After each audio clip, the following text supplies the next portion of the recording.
My dad played baseball here in the 70s. He was born and raised in Queens, New York, and actually married my mom, who he met here as well, and she's from Cleveland. And from there they moved to Cincinnati, and he got into coaching at the high school level in football, and then from there kind of moved into becoming a soccer coach in the middle 70s. I think Bowling Green has always had kind of a special place in my heart. I wouldn't be alive today if it wasn't for Bowling Green and my mom and dad meeting here. So when the job opened up a year and a half ago, I got a text message from actually a friend of mine from college who was working in the MAC and said, "Are you interested in BG?" And my response was yes. And from there, I never really looked back. So I definitely have a really cool connection, I believe, to Bowling Green.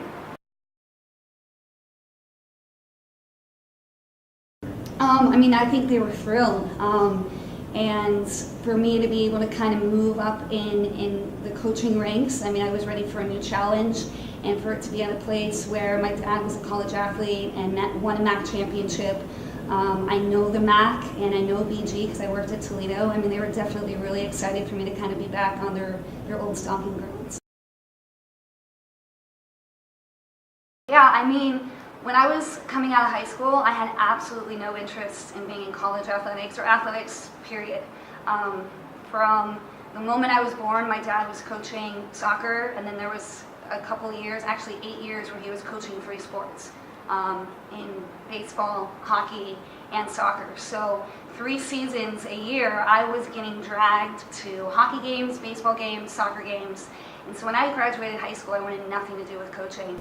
But I ended up with an art degree, and there wasn't really much I could do with an art degree. And because I had some fellow teammates from college who got into coaching through the GA path, I decided that was probably the best route for me moving forward. And literally after 2 days of preseason, I knew that coaching was what I wanted to do. And I think it's just because it's in my blood. I've been around it literally since birth.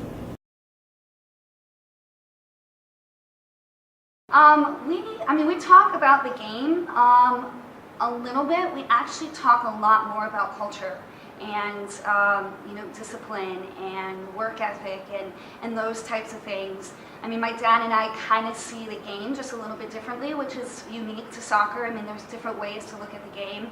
And, I definitely asked my dad for a lot more advice than he asked me. And I think that's simply because I probably give him advice without him wanting it.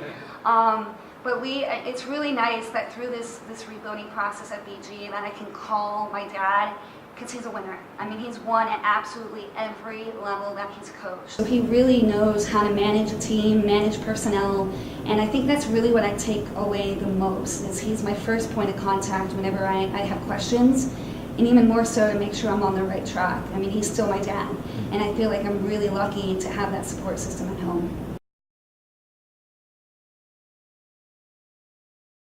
AJ, I think, transferred in from Cincinnati. I think he was playing football at Cincinnati. And when I got hired here at Bowling Green, we were pretty late in the recruiting process for 2014. And actually, our assistant had been tracking Skylar for a little bit of time.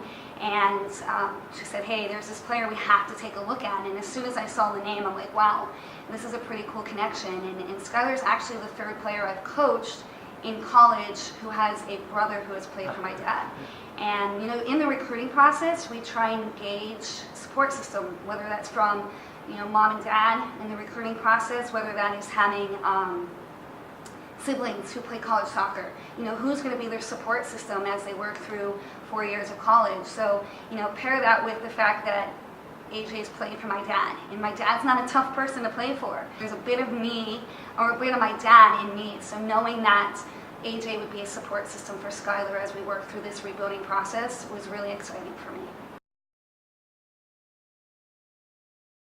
So Friday night, I'm not going to publicly say who I'm rooting for. I'm actually really excited to, one, be able to see the men play. I absolutely love watching the BG men's soccer team. I haven't missed a game when I'm in town.